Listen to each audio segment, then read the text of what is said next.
What if faith could be about more than easy answers? What if there was a place where you could ask your hardest questions and dig deep into scripture and theology? What if you could learn from leading scholars and practitioners and engage issues that matter most to your community? What if you could have meaningful conversations about faith and consider new perspectives, all without going back to school? The Candler Foundry. Making theological education accessible for everyone. As we come together to learn, grow, explore, belong.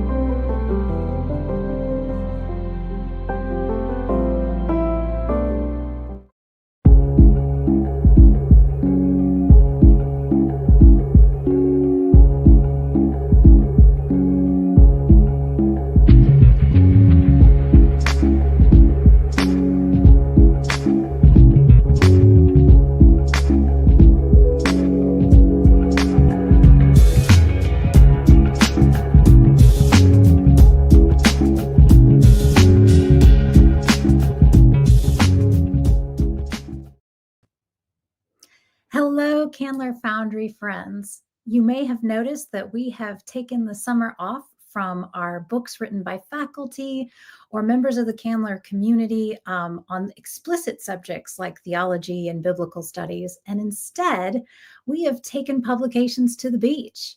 We are going to be reading 3 works of fiction this summer and having just relaxed conversations about where we see God in these stories and where these stories invite theological reflection, spiritual inspiration, and conversation about topics that matter to us in our world and our faith. So thank you so much for being here. Today we are discussing this fantastic book, The Inquisitor's Tale, or The 3 Magical Children and Their Holy Dog. And if the title didn't get you, I don't know what would.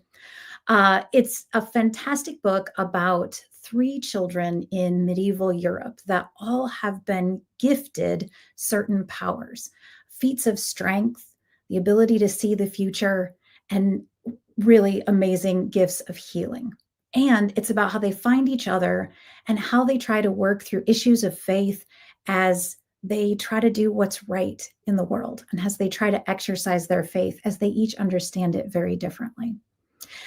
This book was recommended to me, and I'll bring her on in just a moment, our wonderful guest today, Chloe Granberry. But before I bring her on, I want you to know that we want to hear what you think too. If you've read the book and you have passages you want us to talk about, that you want to comment on, absolutely drop those in the chat for us. If there were questions you had that you're still wrestling with, or things that you think would make for a really good conversation, drop that in the chat as well. We want you to be sure to participate in whatever way you care to in these next couple minutes as we talk about this super fun book. So now I would love to introduce to you Chloe Granberry. She is an alumna of Candler School of Theology. She is the youth pastor at Germantown UMC in Memphis, Tennessee. I am absolutely pleased to say that not only is she a fellow bibliophile who loves good books and knows how to talk about them, but she's also such a dear friend and the patron saint of my 3 children. So Chloe, welcome and thank you for being here. Of course, thanks for having me. So I cannot tell you thank you enough for recommending this fabulous book. I was inspired, I was challenged, and for anybody who thinks that a YA young adult novel would be unchallenging or uninspiring, this completely blows that theory out of the water.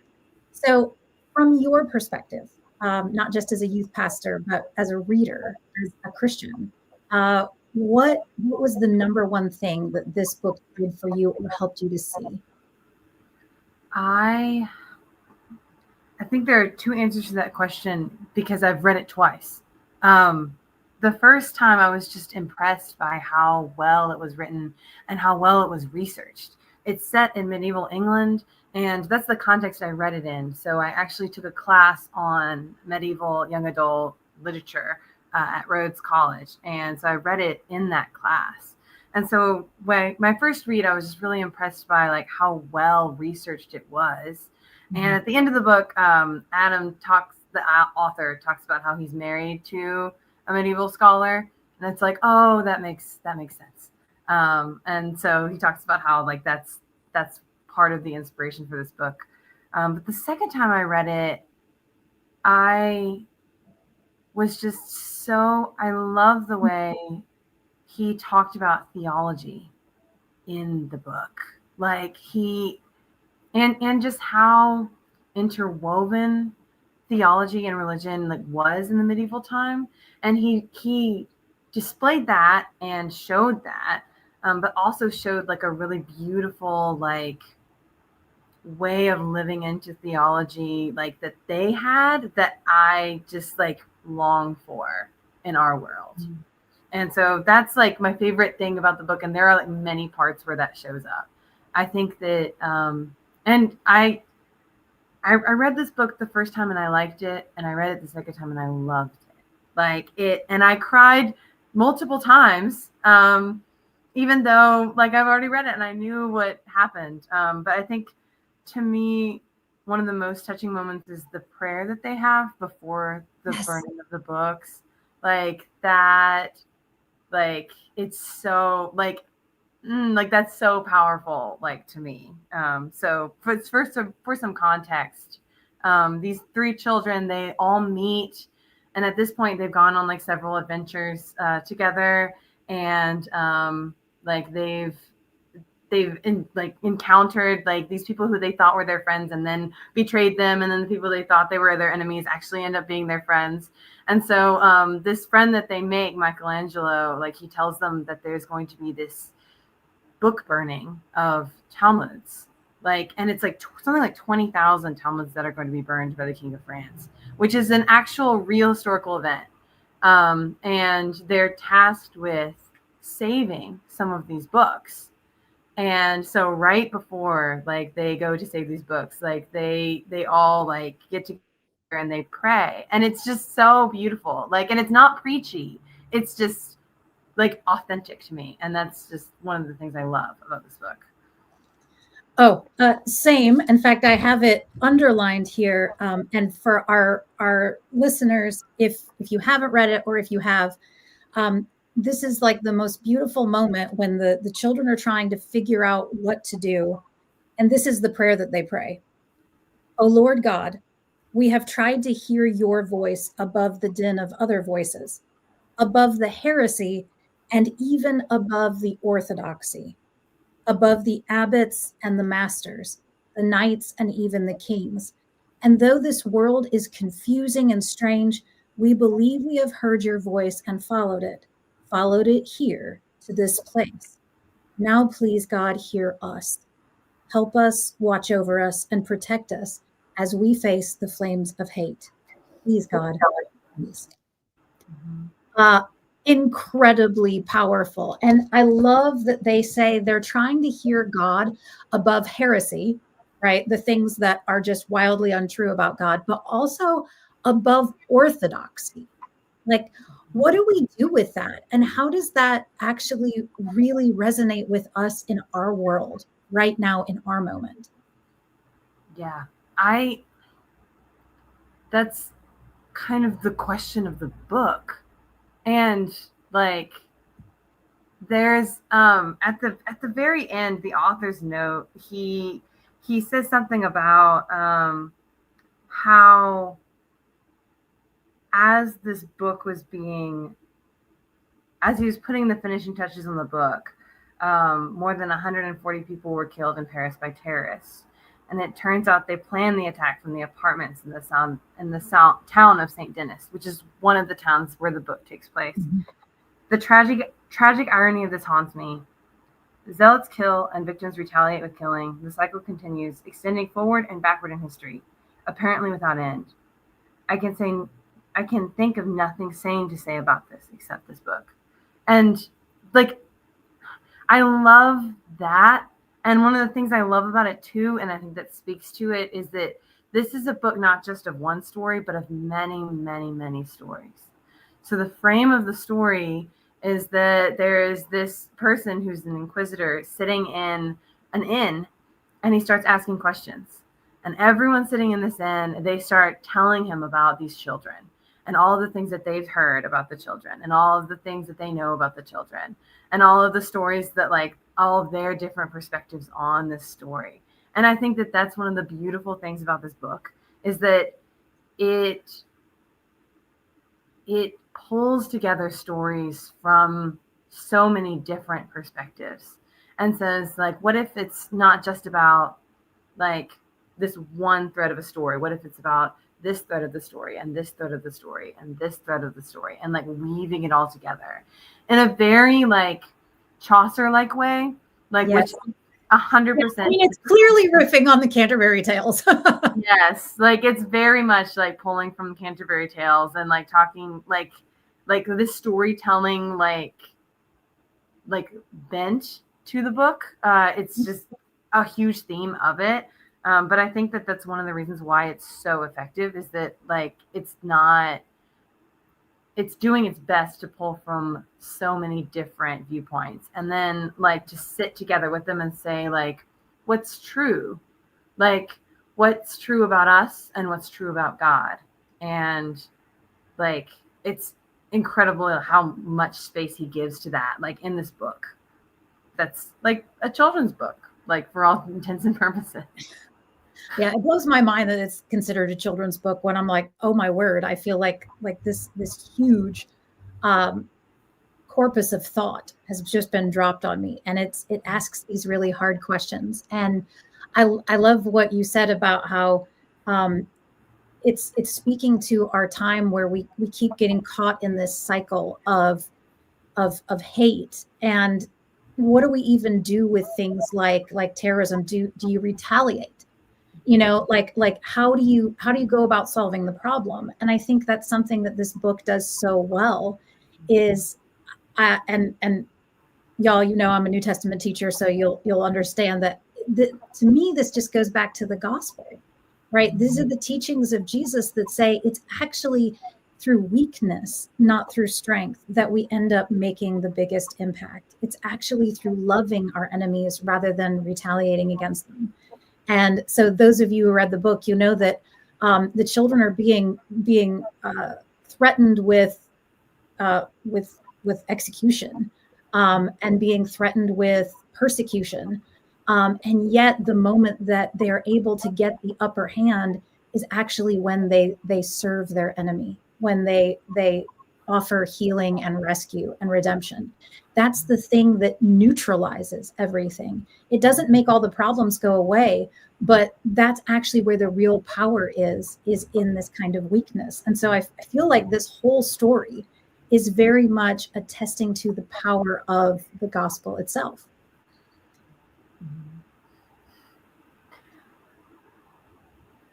Yes, absolutely. And someone just put in the chat about flashbacks to the Canterbury Tales classes in high school. Like, that is so, so true. And I think that this is a really wonderful spin on Chaucer. Like, if I was a high school English teacher, I would be very interested in reading this book in like companionship with the Canterbury Tales, and to kind of see like where the students landed with that, because the Canterbury Tales, like being written in Old English, like is very difficult. Like Old English is an ancestor of English, so it's difficult to read. And so like kind of having this almost as a bridge into it, like, is also a really interesting and cool thing. And the Canterbury Tales talk plenty about God and theology as well, like so much, because it was so interwoven like in their society. Mm-hmm. Something else that I was reminded of when you were speaking, Evie, was their conversation with the King of France when they're in the wagon in Paris, where he talks about, hold on, let me see if I can find it. So for anyone who hasn't read the book, one of the characters is a Jewish boy. And so there is a big emphasis, as you will have guessed, on there being these Talmuds that are going to be burned. Is there's a persecution of Jews, not in an outright, like, let's kill them sort of way, but in the let's try to make them convert to Christianity through all kinds of coercion. And one of the ways is to burn their sacred writings and their books of wisdom and things like this. And so one of the children that's along on this journey is really struggling with how are there these laws in place that both protect Jews and at the same time persecute them? Like, how do we make sense of living in a culture where there's very mixed messages? So that's just the little backstory so that Chloe can go on and say what Yes. And like the dynamics of people and how people are so complex too. Because like this entry, it's on page 225. And Jacob, who's the Jewish boy, he stares at the king, his limp hair dripping with raindrops. How could the king hate the Jews and yet feel sick when they were attacked? Louis, the king, hated peasants too, apparently, and yet he had no problem sitting beside Jean, hosting her in the air and dancing even. Jacob tried to turn this over in his head, around and around, like the cartwheels beneath him. But after a while, he gave up. People were too strange to understand, he decided. They were like life, and also that cheese, too many things at once.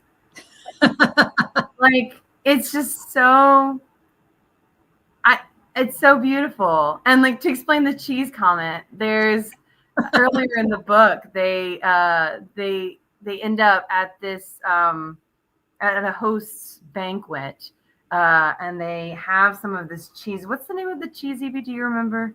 You're more I of a remember. They have this cheese, and it's John and Jacob are there, and they're like, that looks disgusting. Host is like, this is the best cheese in all of France and perhaps all of the world. And they're like, okay. And so then they try it, and it's described as like this thing that's like both like gross and full of life and just contradictory in so many different ways. And Jean like kind of like compares it to life. She's like, that's like what it tastes like, is like all of these different things coming together. And they come back to that image of the cheese like several times in the book, and it's just so like marvelous. It's a very good metaphor. It's a great metaphor, and I feel like this is one of those things that it really helped me like put words to, and also maybe explore more possibilities of like the culture that we live in right now, being so digital, and I think part of that leads to it being so polarized. And you see like people saying, well, this person thinks this, so therefore they're completely out of my camp. You know, and it's very much an all or nothing. Like either you completely agree with me, or you have no fellowship with me whatsoever. And what this book did was just called that into question. Like that this way is actually not about what you believe. I think that gets back at that. Is it heresy or orthodoxy? It's not about what you believe. It's about the how. It's how do you demonstrate like what it is that you value. And I think this always brings me back to this notion, like throughout the New Testament, especially in Paul's letters, that Christianity is not a what, it's a how. And we see that in the book, that even that Jewish thought also is so much more of a how than a what. That if you assent to a body of beliefs, that's in no way close to capturing what it is that Christianity is trying to do. And that what we're looking for is a way, you know. And in the Bible, in Acts, like the Christians are called the way, not the what, not here's all the things they believe and all the things you have to believe in order to be part of their group, but it's a way, it's a how. And I just felt like this book offered like a perfect narrative of how that actually might get played out with people who are really different on a journey together. And they argue, like these kids argue with each other and call each other names, and yet continue. They don't separate. The journey goes on together, regardless of agreement or disagreement, regardless of resonance or dissonance. And I was just like, that story right there is one that I think can shape how we think about people in other camps, people in other flocks. And that's so needed right now, not just like for adults that are voting and things like this, but as our kids are on social media, this polarization of you're either for me or not. Like, this book was just like, let's look at how that really looks when we're caught up in a journey together. Mm-hmm. And something that reminds me of too, Evie, is the illuminations of the book, and how the book, it's not illustrated, it's illuminated, as if Mm-hmm. like a medieval text would be illuminated. And at the beginning, there's a note that says something like, some of these illuminations may contradict the text, and that's okay. And the illuminator may have a different interpretation of the text than the writer or even the reader. And so, but it's meant to come together in this conversation of like the story and of each artist's interpretation of the story. And like these things can exist in companionship and not just conflict, even if they aren't always like cohesive and saying the same thing. And Yeah, it's just yes. so much more interesting to read, like when there are like funny little pictures like doodled in the margins. Like, it's really lovely. As I was reading it this time around, I was thinking, I was like, maybe I should color them in. Like, that just seems like a fun thing to do, is to color in the illuminations. That is a lovely idea. I like that. Well, now that you said that, I wish I'd done it. But it would have distracted me from reading the book. So, well, there's still time, sugar. I mean, like, the book that's is still in true. print. True. And the thing I love about this book too, I mean, we're taking it seriously because, you know, we take books seriously, but it's also so fun and funny. Like, and that's the thing I love about children too, like just working with children, is that like you take them seriously because they're people and they're so funny and so exciting and say some of the wildest, most interesting things. And like that, like this book kind of felt like having a conversation with a child. Like, and what I mean by that is like, there's one of my favorite like parts is when they help or defeat, depending on how you look at it, the farting dragon. And like help. And yeah, and like end up healing him like that. It's just, there's a dragon that it has lactose intolerance, and they have to figure out what's going on and how to fix it. And it's so funny, like, but also just like so genuine of like, oh, like this feels real and marvelous. I love it because of that too. Like, it's just genuinely funny, but also just so historically accurate. Like the things he's drawing from, like the myths that he's drawing from, like are real. Yeah. And he's basing his characters on real historical characters or real historical mythical characters. Well, and it even gives us a window into reading the Gospels. Like, they're on a journey where they're learning about God, and they're trying to figure out what they really think about God and people, and where God and people come together. And I just can't help but think, well, this gives us a window into how to read the disciples in the gospel narratives. I mean, if you think about it, when we look at who comprises the 12 disciples, you've got someone who's an acclaimed zealot. You've got someone who's a tax collector. You've got I think we forget that these are religious and political leanings. And when we look at who all is present in the disciples, everybody, like the whole gamut of Jewish expression in the first century, we've got so much of it right there. Like, they had to be arguing as they were going along. I mean, it tells us they were arguing sometimes, that they were trying to figure out like these differences. And it doesn't mean that they ever all became homogenous, but they were still on this journey together.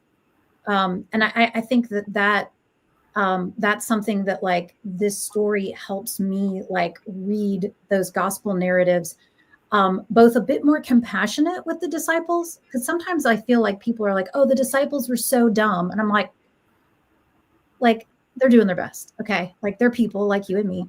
And like, they're not all the same. And so the things that we're trying to figure out in our society and in our churches, so many of our churches, going through periods of how do we discern who's in and who's out and who's orthodox and who's a heretic. It's helpful to know that not only does this book illuminate medieval Christianity, but going all the way back to its inception, we've had people together trying to figure it out, sometimes in ways that are more gracious than others. And that's all part of the story. Yeah. Yeah. And like ties it together like so beautifully too. Like, and invites us into the story as well. It's not just like, the story is already written and like there's no more to do it. Like, reminds me of the first line of Luke, when he says, and I too decided to write my own account of the story of Jesus. And like that, like I too inviting us like to become a part of this story, and to add like to where we have seen God and where we continue to see God and how God continues to speak to us, even if we don't have like magical powers or visions or like the children do. Hey, speak for yourself. I know. Dog. And I did want to say, Lady Mary is very lucky. I did not read this book before I got her because she might have been named Guinaforte. Like, I love this dog so much. And he does such a good job of like displaying like a dog being a dog, and like it's a saint, you know, like she's a venerated saint dog, but like she's also like pooping in the fireplace, you know, and like, you know, but also comforting the person in the room who most needs to be comforted. Like, it's just so cool. Well, and that's something the book does so almost magically, is how it like unhooks identity, like that's proscribed, to identity that's like descriptive. You know, because we would think like so many people would be like, oh, it's definitely not orthodox to think that a dog could be sainted, you know, or, you know, whatever. But like, if you ask, well, what does a saint do? Well, a saint performs these miracles like after they've even died. A saint provides comfort to, you know, those who are traveling this faith journey. A saint provides inspiration and example for how to live. And so if we don't focus on the fact that Guinaforte is a dog, like we would think, of course, this is a saint, but we have coupled an identity that we think is incompatible with it. And what I think Gidwitz does is unhooks all of those. And you see this in the children. You know, you've got this monk who's very learned, but because his mother's a Saracen and he has this ethnic identity, people think, oh, these things can't go together. And there's this unhooking of those. Actually, if we look at what is a biblical scholar, what is a religious monk, he fits everything. But what we have to do is, it shouldn't be, oh, well, you can't be this thing in order to be this thing. And all three of these children, and of course the dog, we have to call into question the identities we ascribe to what someone should be, rather than actually, what I find interesting, logically and analytically looking at an identity, because these are all the things a saint does, and this dog does them. Therefore, the dog's a saint. And I think that just going back to those basic, calling our own assumptions into question is what this book does. You know, I assumed a saint had to be a human being, but I was wrong. Apparently, a saint can be a dog. You know, like that's something I ended up with. Okay, I guess we can think that. Mm-hmm. Yeah, absolutely. Who is your favorite character, Evie? Favorite? It's hard to say favorite. Like the one that I think I'm the most interested by is definitely the Inquisitor. The reason is I think that there's this play when we hear the Inquisitor, rightly so, we all hear like the Spanish Inquisition. We hear the Inquisitors of the Catholic Church, and that is what he is. But that's not who he's being. He's actually being the Inquisitor in the sense of being inquisitive. Like the Inquisitors, like back in the day, they didn't really want to know, what the heretics or the people who express different opinions were actually thinking and how they arrived at those conclusions. In that sense, Inquisitor was a total misnomer for the Inquisition. There was no Inquisition. It was already arrived at judgment without actually like considering and hearing and asking questions without thinking you know the answer to them, and allowing yourself to be surprised or enlightened, or even if you disagree, to still know that there's another way to look at something. And yet this Inquisitor, although his job was to be this sort of judgment maker and judgment giver, ends up being an Inquisitor in the true sense of the word. Actually ends up like asking questions and coming to a different conclusion based on new stories and new ways of being and thinking. And so I think I love that. I love like the character and its development. And I also just love what that offers us through the book, is that it is possible. You actually can ask questions just because you want to know the answer and not pass judgment before you have more information. Like, it's possible. And I agree. I think it's between Gwenforte and the Inquisitor. Of course, your favorite would be the dog. She's so sweet. I love her. Yeah. But like, I love the Inquisitor too. And I think that like how I think there are two most scary moments in the book for me. Was when we had the reveal of what's his name? The abbot? The abbot. Oh, super creepy. Which we can come back into that in a second. that moment is like the moment of just such suspense. And then the moment of like kind of where like the Inquisitor, when the reader is realizing who the Inquisitor is. Yeah. Because for so long in the book, you're just like, okay, like he's just asking questions. Like, you're like, he's a narrator. And like, there are a couple of moments where you're like, oh, like, what's this guy up to? But then it's when he meets the children that you're like, oh, like this guy is not a friend. Like, because that's what he says. When he drops a line like, it's a shame I have to kill them. You're like, okay, this isn't good. You're like, oh, okay. Like, and then he's like talking about like, and he's talking about the kids like catching on and like being suspicious of him. And I'm like, oh my goodness, like, who is this person?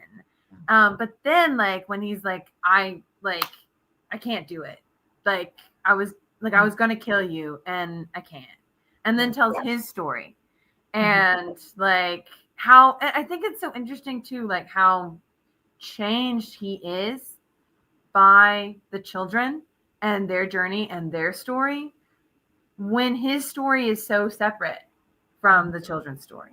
Like he tells a story about how he's kind of like a failed Inquisitor. Like he went off to like try and like get some heretics, but then ends up falling in love and like gets in a lot of trouble for that. And like, this is his second mission. And he has to like succeed. He has to succeed or else he's going to get kicked out.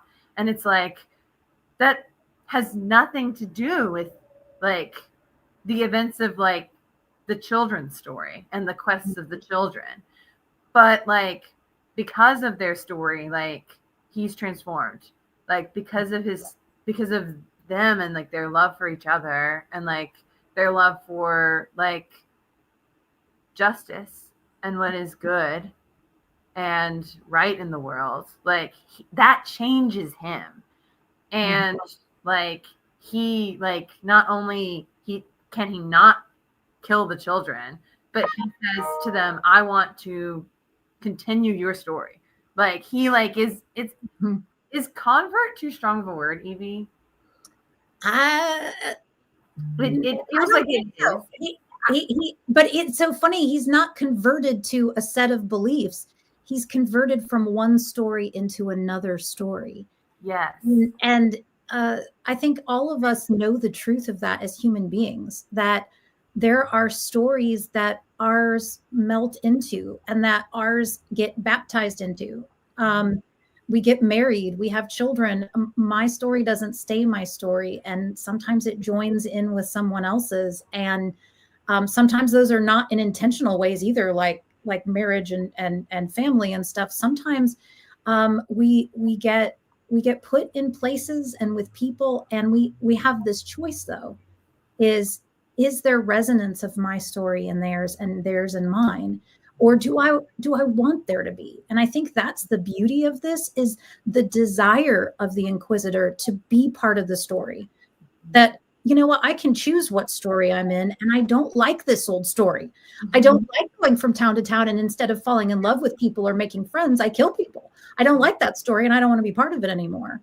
And that there's something really organic about story, and there's also something really intentional and really like that gives agency.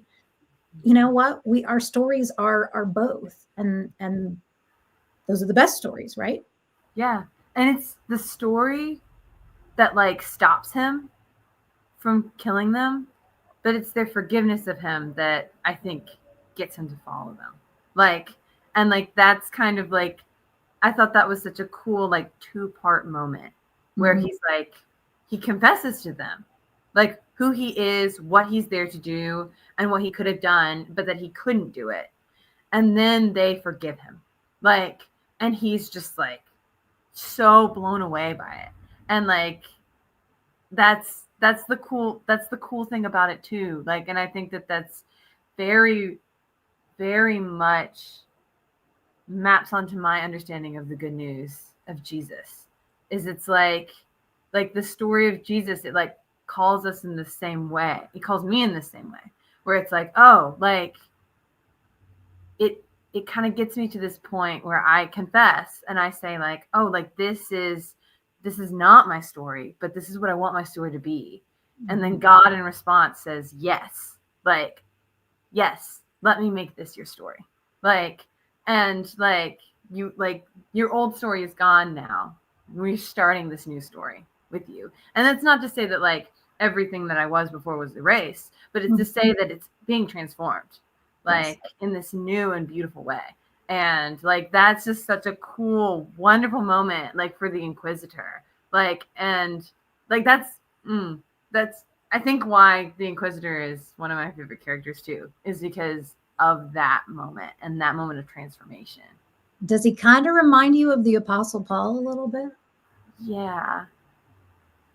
Like on his way to persecute people who are on a journey, who are the way, and is gobsmacked and says, no, I have encountered something that is powerful and redemptive, and regardless of what it costs me, I can't go back to this other way.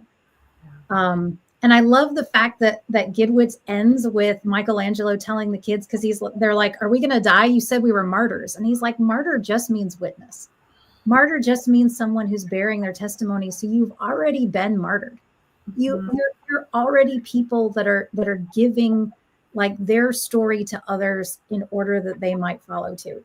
And I thought that was a really like great way to end it, because it comes back to what you said about this can be your story. There is room in the story for you. And there is room in our world for this story to invade and take place, and for it to make a difference. And those stories can go together. My story, the story of people on a journey together, that the world says that can't be. And yet, lo and behold, here we are. Yeah. It's more connected to, it's way more connected to Paul, but I just did the passage at the end of John with Peter, where with my kids last week, we just talked about do you love me? Like, yes, Lord, feed my sheep. And like, so that's where my mind was too with this, was also with Peter, like saying like, okay, yes, I'm going to do this. Like, I'm going to like continue. And it's like an invitation into something that is greater. And it's not an invitation that happens just once.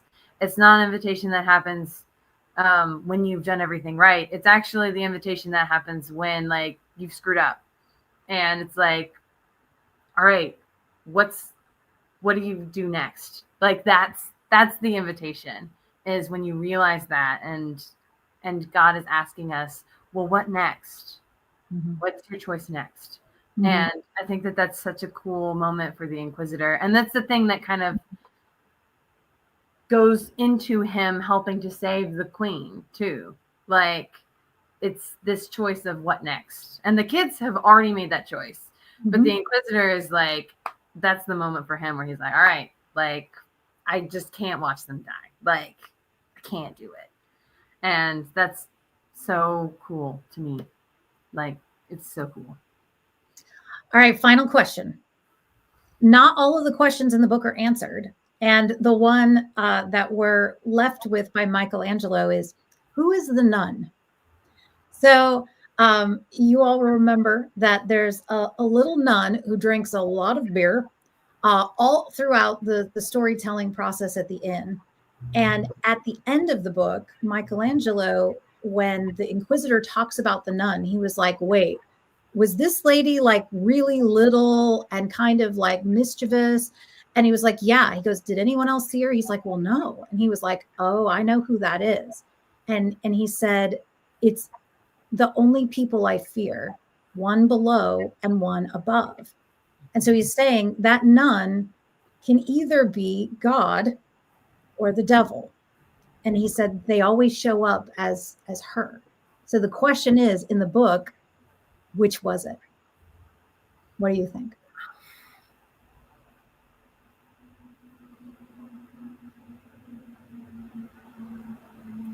This reminds me of a moment when I was an undergrad. I was talking to a friend about the turn of the screw, and I asked her whether she thought the ghost was real or not. And she said that I think the book is much more interesting if the ghost isn't real. And so I think the book is much more interesting if the nun is the adversary, the Satan, which they talk about the difference between like the devil in this book, like the Satan, yeah, the Satan as an adversary. Mm-hmm. I think it's more interesting if it's read that way. So I don't, but I think it's intentionally up in the air. Oh, of course. But like I said, I agree with you. I actually think the story is more inspiring if it's Satan, because it means in spite of being pushed back on, or maybe having something that might mislead you, the story went on regardless, and came to the conclusion that it was meant to have, regardless of the opposition. I also think it's very interesting if it's God. I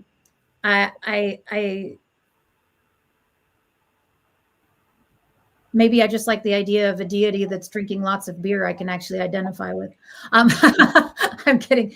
But or maybe it's just that it was the least likely person to show up as God. Someone, again, small, weak, more impish than commanding.